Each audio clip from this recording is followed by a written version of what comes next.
All right, hello everybody, and welcome back. I haven't done this one in a while. Um, mainly a little bit out of laziness and just I got very discouraged after I had attempted to record the improving the worst homebrew monsters. Unfortunately, my computer had crashed when I recorded it initially. Um, Oh, and if I was clever, I could throw up the images or something. That's an. I'm gonna. I love the power of editing. I'm gonna figure that out. It's gonna appear somewhere on the screen over yonder. Um, but my computer crashed and I lost that video, and it made me very sad. And besides just that video, I also lost like three to five other videos on top of that. So that definitely like took a minute to recover from. Um, Now, in the course, I mean, hopefully, I would have figured that out, put it over there. If I haven't, oops. Um, but all the monsters that I uh did improve on will be in the description below as well. Linking it to it. I haven't published them because I've actually been waiting to mess around with the magic stuff a little bit. Um, and Yeah. So and again, just the because I remember I got the one comment and it was so cool. The person who goodness, I can't remember which feed it was, but for one of the feeds, the person actually found the video and commented, and I got really sad because like there wasn't much of a dialogue afterwards. But I do just want to preface this with something very simple. When I'm doing this, it isn't to discourage people who have tried to make their own homebrew. Um, Honestly, making and using homebrew is incredibly tough. Mainly because like you have something very cool in mind, which we've seen in the previous videos, like very cool concepts. Um, but those concepts can get weighed down because honestly, especially like on D&D Beyond, we aren't necessarily like game designers. Um, so there's that bit of a weird disconnect where we don't know how to actually balance properly right off the bat. It needs to be play tested. It needs to be worked out with people. Like you just can't just throw away. As we'll see, like as we go through with this, you just can't throw together it. Um, and of course, like you don't want to hide that. You want what you do to be known. And I'm sorry, I'm kind of rambling on this point. That's the main bit is doing this. It isn't to make fun of or ridicule. It is to hopefully teach. If these people find my video and watch and look at what I did, um, it is to be like, okay, no, like hopefully that man gets it. He understands what I wanted to do with this concept, and it's like these are good points. I can use these. Um, and I'm just rambling again. Like I'm just very very excited. I love making things. Like for I've been making a lot of dragons lately. Way too many dragons. I don't need all of those dragons, but I've been making dragons. Um and yeah, that is the point of this video. It is not to make fun of it. It's hopefully for educational purposes. Um, Unlike other videos I've seen where like people look at the worst homebrew and don't really seem to offer much extra commentary for why it's a bad idea and why it doesn't. Um, Man, future me is going to have a blast editing this and cutting it down because I give myself like a very big window to record this. That's the other thing for why I got discouraged because like unlike a regular Let's Play that I record, where I normally give myself about an hour on each session. For this, I take the time. It's almost about give myself about 2 hours uh for each of these videos. Because of the creation process and getting it all working. Um, so without further yeah, let's just hop into it finally. And of course, it is another important thing. When you do search up the worst rated stuff on D&D Beyond, you have to go into the advanced filter. It doesn't matter like if you're looking at spells or any of the other homebrew things. You have to open up advanced filters, and you have to go to the rating threshold and delete that number. By deleting that, because I believe the otherwise this was set at -11. Well, now it's not going to. Um, but as you can see, spell wise, there are a lot of spells that are more than 11 votes down. Um, so that's how I'm finding it. Like I've seen some other videos where it's like they aren't really looking at like the lowest rated stuff. Um, but anyway, yeah, sorry. I'm just gonna get right into it with the nice, good margin. And like I have kind of looked at it. I'm going to be honest. Um, just because like I've been planning this video for a while, so yeah. And but yeah, but just mind control first level, and until dispelled necromancy, just a bonus action, 100 feet. Like it feels roughly okay, right? And then you get to the description.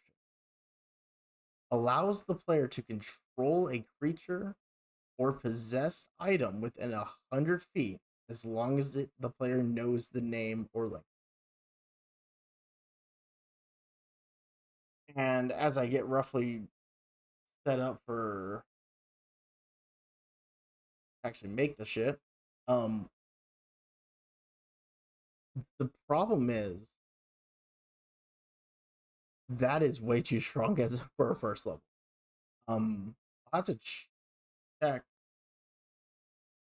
with like charm person, and like I get what he's going, what they're going. They're going for a very hard um suggestion spell.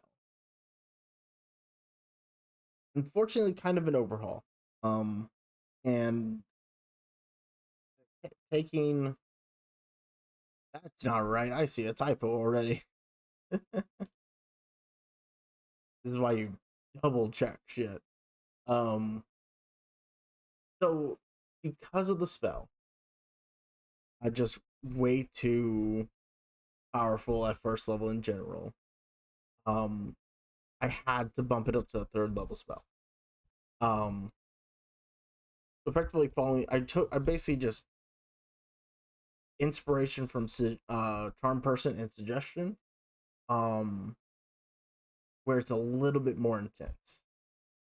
So it's a third level spell, still in action, 30-foot range. It's concentration. Um, that's one of the trade offs. But of course, we're getting because you can see I added a bunch of extra text to this. Had to change the school from necromancy to enchantment. Like I kind of get what they were going with for like the necromancy thing, per se, but when we have an entire school of magic that's literally called enchantment, and the way that he was doing the spell, mind control, just it that's enchantment magic. That's enchanting somebody to stop functioning. Um, instead of a just happening, so now it is a wisdom save, and then of course it applies a charm effect. Um,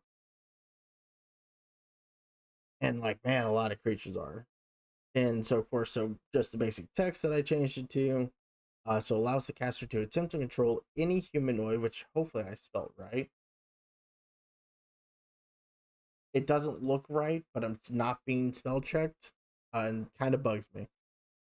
Any humanoid within 30 feet, as long as the target can either see the caster or shares a language. Um, if the creature is hostile, it can attempt an additional saving throw the end of its turn to end the effect. And I might need to clean that up a little bit more, but basically, I mean, there is basically a catch right there too. If anybody notices that, let me know. And so while under the effects of the spell, the creature will follow nearly any order given to it, though at DM discretion. Because you can't just let anybody like do it. So as a creature will not do anything it would not normally desire, such as harming itself.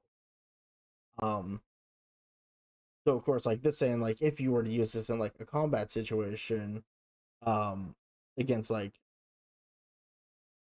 um trying to think of something very like, because I don't want to like jump right to orcs, but unfortunately that's kind of where I'm going to go with this one.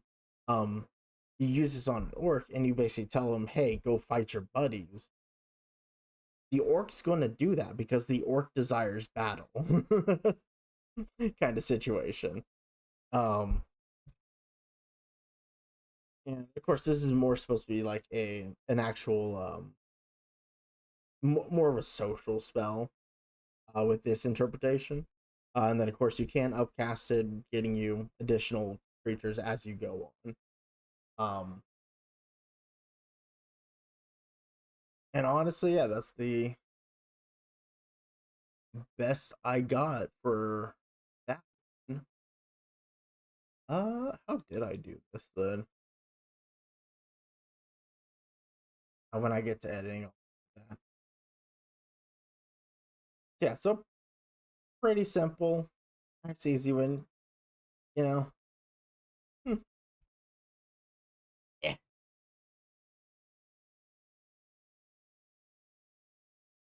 Okay. All right. So, Acid Nap. Absolutely terrifying, terrifying name.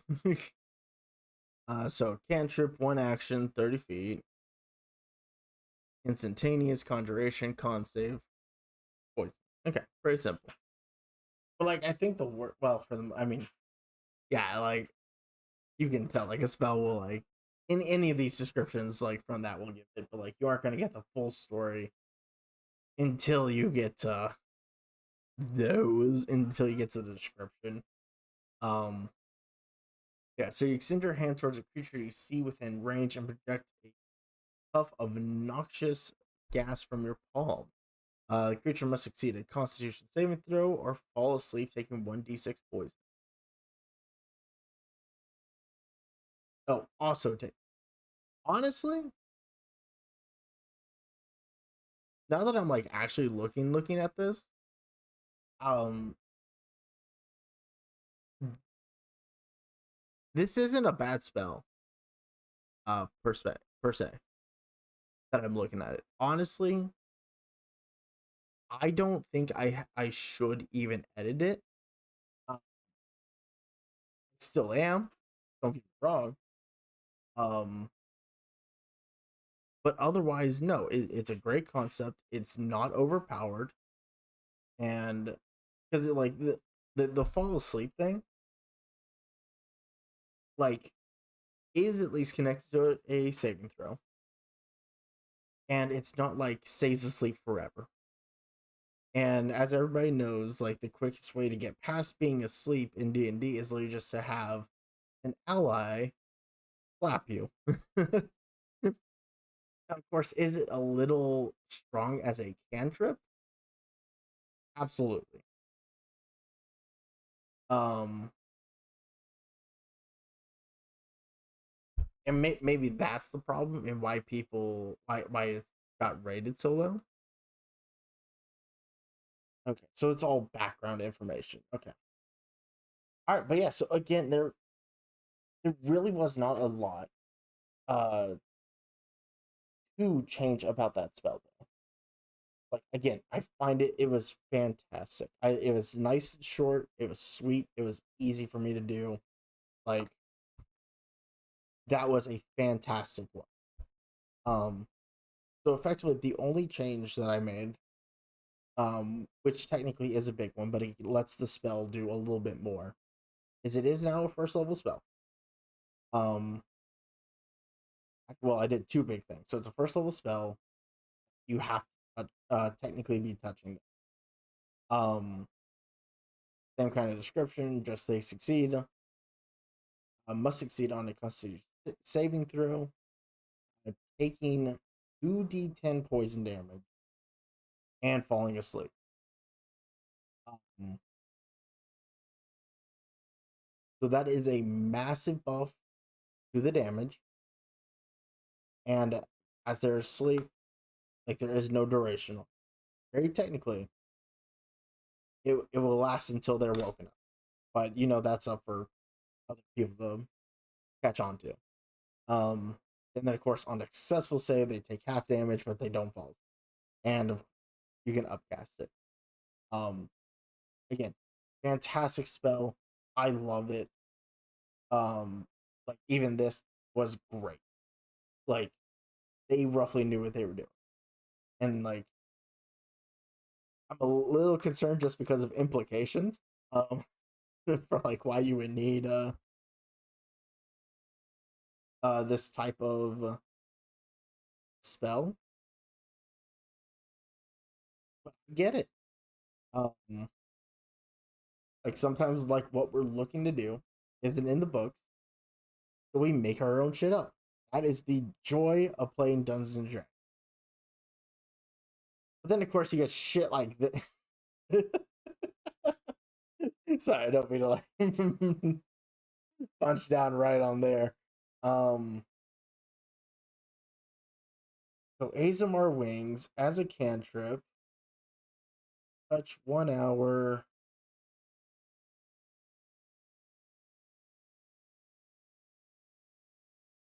I also hope that for what I did, like for that, now I'm just gonna think about it too hard. No, yeah. If it was self, yeah. So it's touch. I did do that correctly. Sorry, I don't know why this threw me off. um, touch, duration of an hour, transmutation, movement. So large wings sprout from your back, angelic good, skeletal evil, little binary right there. And gain a fly speed of 60 feet for the duration. You fall if still aloft after, yeah. I Yeah. So I mean, honestly, I might have been able to get away with it being Conjuration instead, just because of the rebrand. Um, and I think this is more just me being petty than anything. We'll see how well that goes. Um, but so of course, I mean, the obvious thing was to make it a first level spell, an action, touch, needs all components, a concentration of half the time of fly, and probably honestly, I probably should lower it down even further. Um, Transmutation movements, so large spectral wings sprout from the target's back, meaning it can literally be applied to anything. So I will at least give it that. So granting them a flying speed equal to 30 feet for the duration. When it ends, they'll start to plummet. And you, of course, you can upcast targeting additional creatures above first level. Um, this just make if you wanted a lower level fly spell, this is it.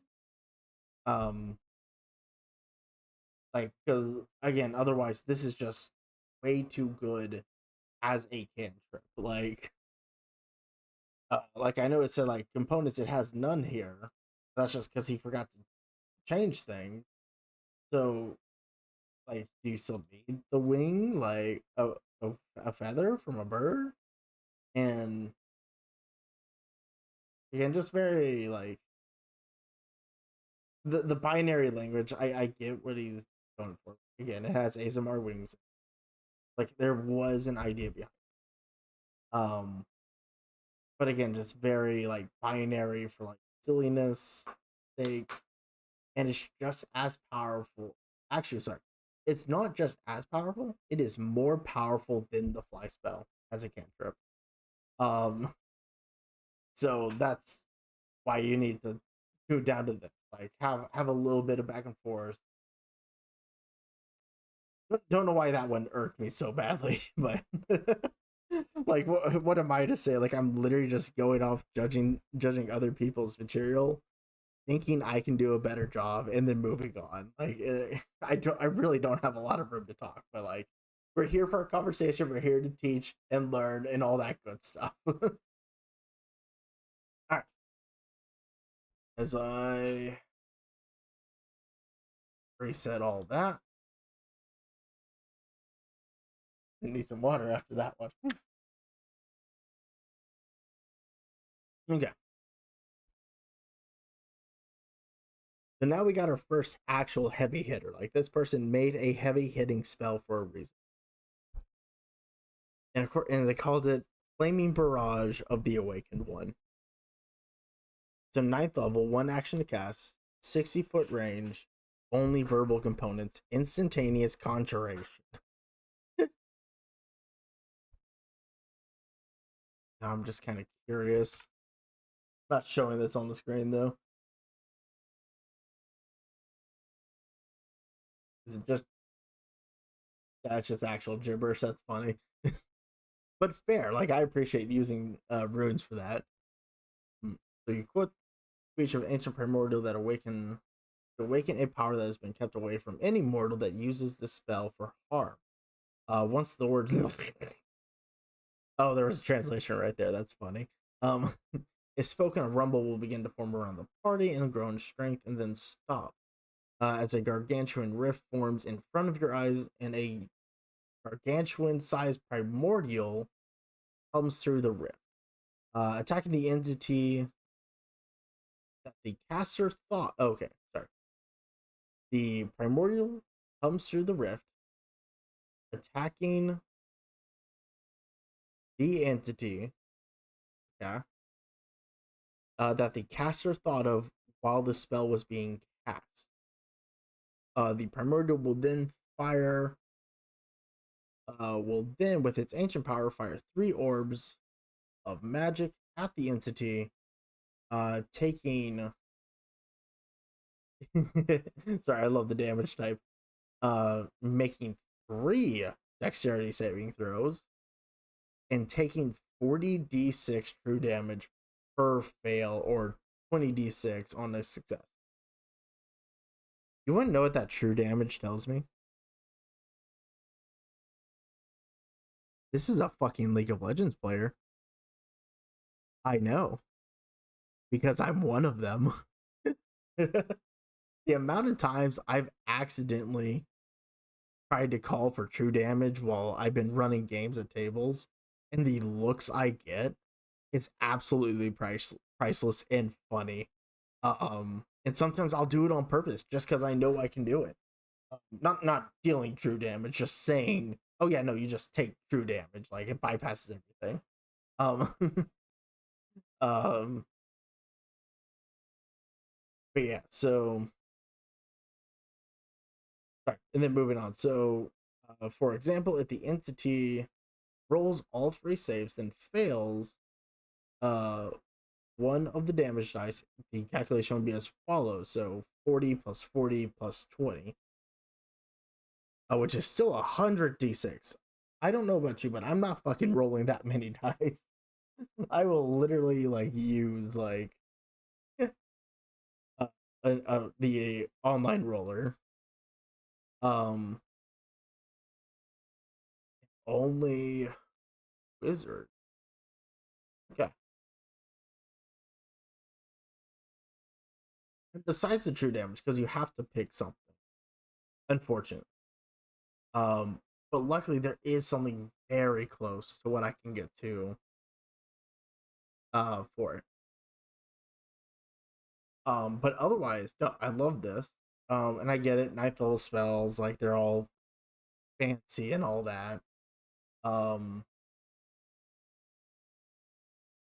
all right. So,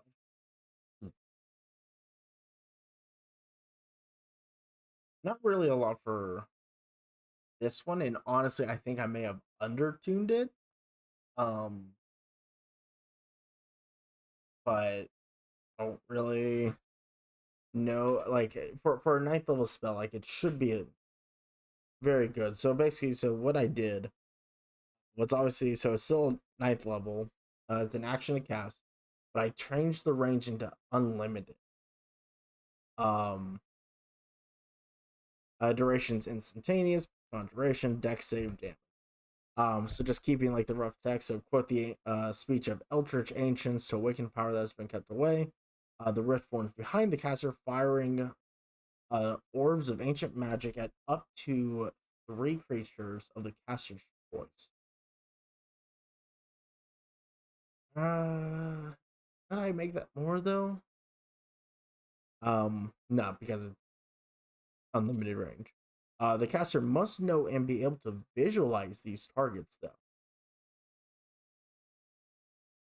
The creatures will then make a dexterity saving throw or take 15 d12 force damage, which is the closest thing to true damage in D&D 5th edition, and 8d8 fire damage, or half as much on a successful one per orb.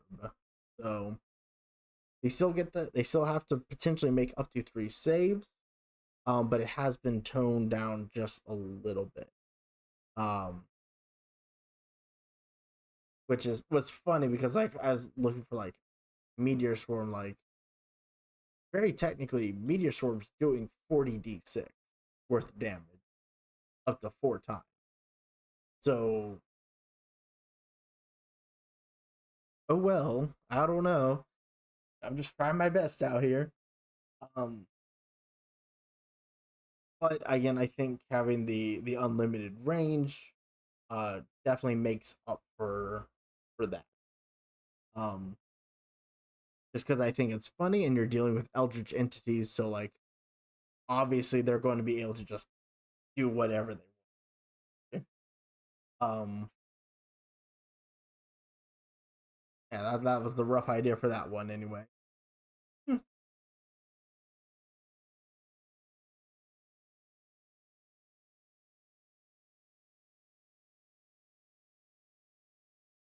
I and then you get shit like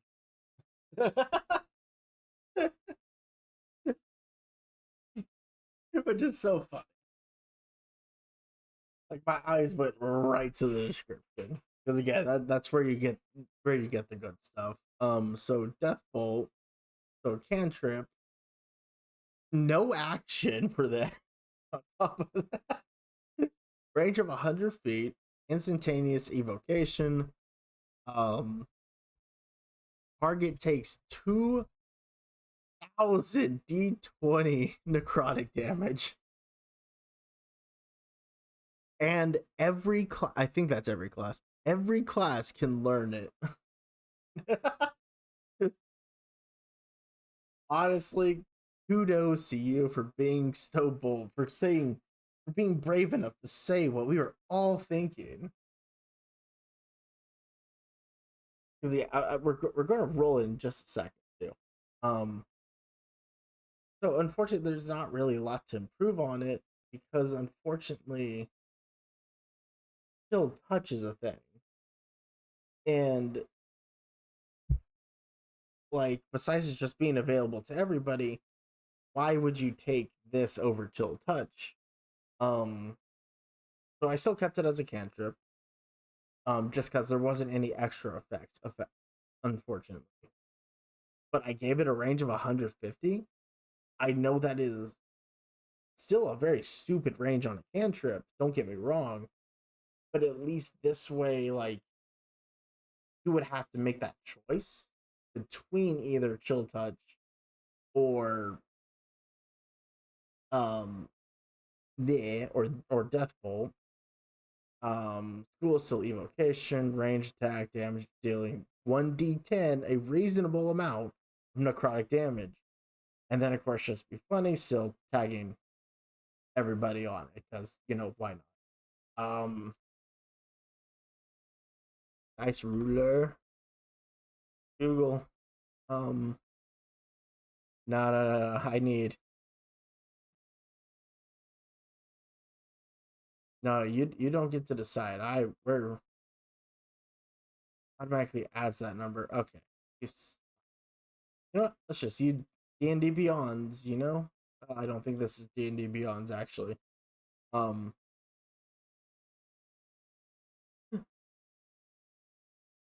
Oh God. The dice roller doesn't even go that high up. The 99 D6s.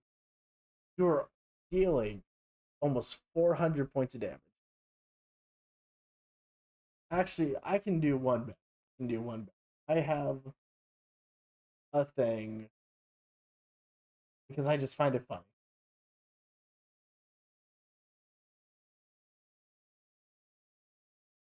2,000. Oh, not even D6. 2,000 D20s. That's zero.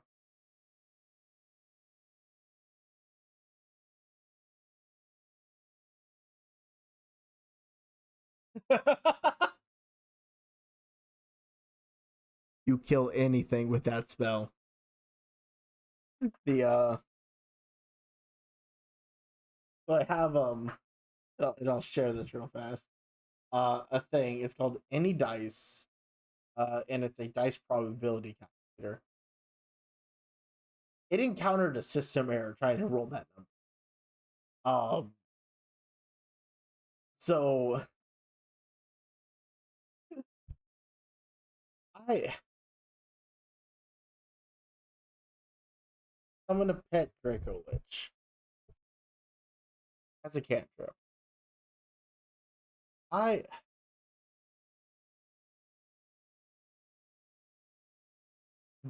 I could go one of like two ways, you know.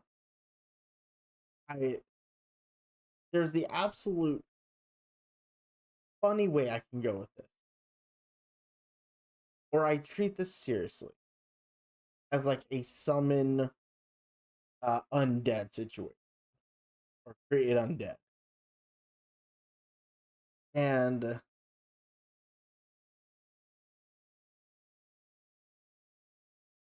right, so we have the two things, as you can tell.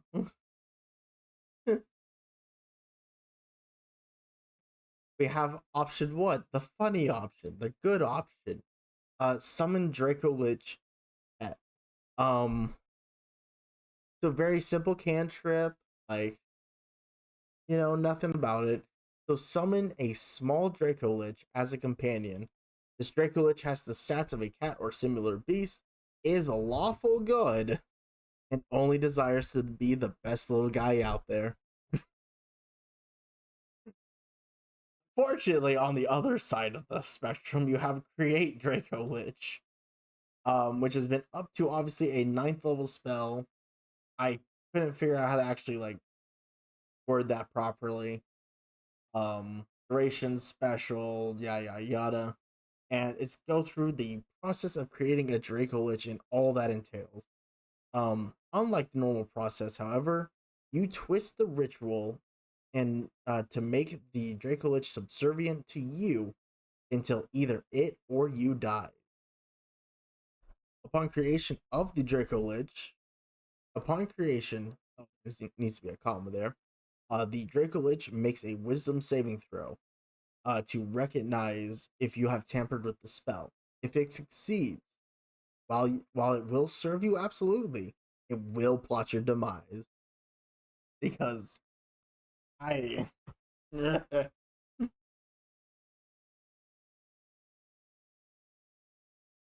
so that's why I had to put that spell because I'm like, okay, that's funny.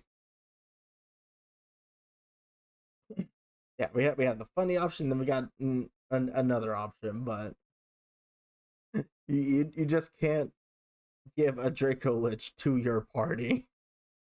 Unfortunately, I have something pretty close to that already fucking happening in my campaign, and it is my fault. Don't get me wrong. Um, but you just can't make a spell that's like, this is what's going to happen.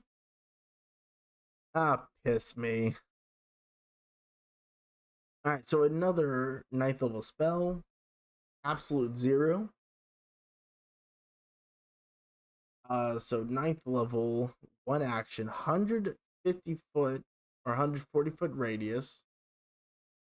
It needs components.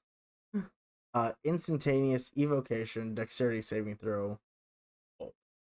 Send a wave of ice everywhere and freezes everything in the area.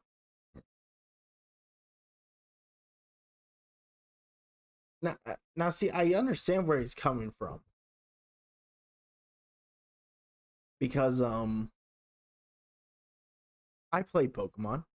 I know what well, it's called Sheer Zero or something like that, but I know what Absolute Zero does.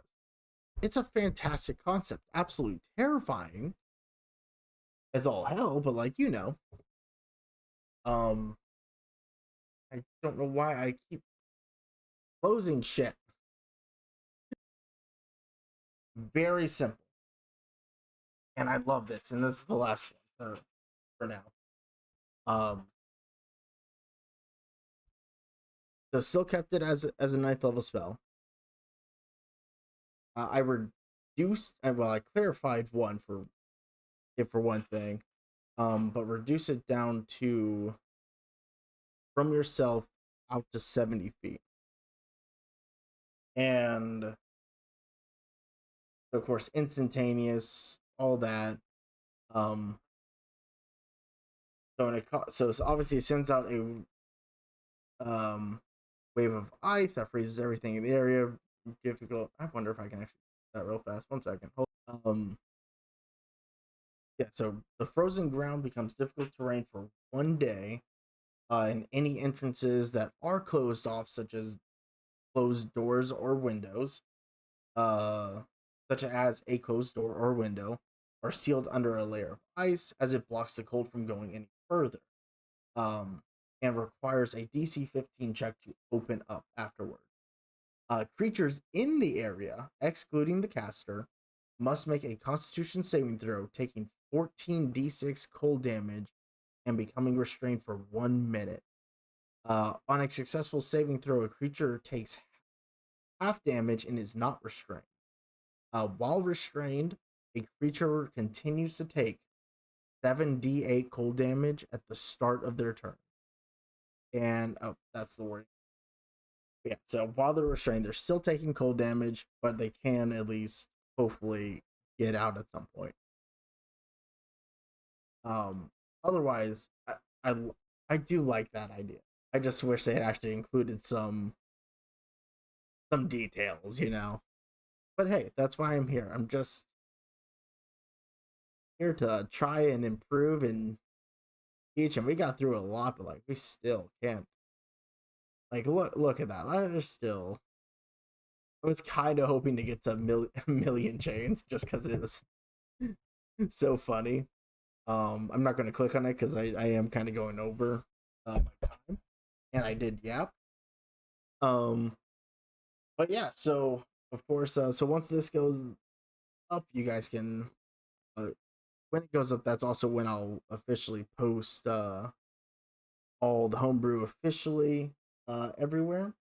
Um, Again, in the description, also check out the improved monsters I did, just because they unfortunately did not get their video. Um, but I did make them, so yeah. So check them out. Uh, Again, check out these again, and I cannot emphasize this enough. This is not me trying to bully people and like make fun of them.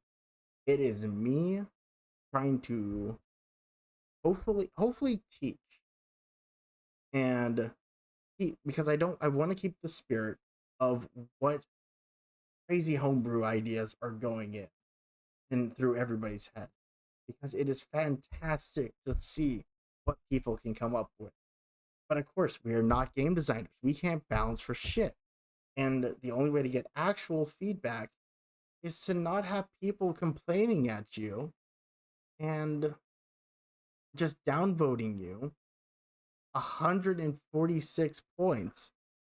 And unfortunately for this one, there's no comments on it. Either he just didn't allow it or anything. So this is very technically the last of the first chapter of improving terrible homebrew. Um, and because of course, like I do love D&D. I haven't found my niche just yet. I just kind of want to skate and do whatever I want, which is the beauty about having my own channel. The downside is nobody knows what the fuck I'm doing. So um yeah, but back to the original point. Like again, like I'm trying to keep the spirit of what everybody's going on. Hopefully teaching a lesson and giving actual good 10% will be actual critique, 20% will be memes, and 70% will just be people calling it shit. And that's not my goal. My goal is to look at this, go like, this is a fast, and like with the spells, like, unlike all the other ones, well, actually, no, I'm sure there are a few, but like, I think with the spells, this was like the first time, and it's been a while since I've recorded those. This is the first time in a while where I have looked at the homebrew as I've been going through it and have said to myself and out loud, these some of these are fantastic as a concept. And they just needed a little tweak. There was no reason for me to make about 3 of the spells I did. I just wanted to make the spells because it's funny. And like yeah. So anyway. So of course again, this concludes the first chapter of improving terrible homebrew. If you guys like this, please let me know. And while I do have my own system that I'm going through it for the rest of this series on the appropriate videos, obviously. If you have any homebrew you have made, or a friend has made, or that you've seen on D&D Beyond, tell me about it. Link it in the comments. I will judge it first before I get to my own list. But until then, hope you guys did all enjoy. I hope we learned some things. And when this comes out, I hope that you take either mine or the original into your campaign, with your game master's approval, of course, because dear lord, it's already hard enough to balance a regular campaign.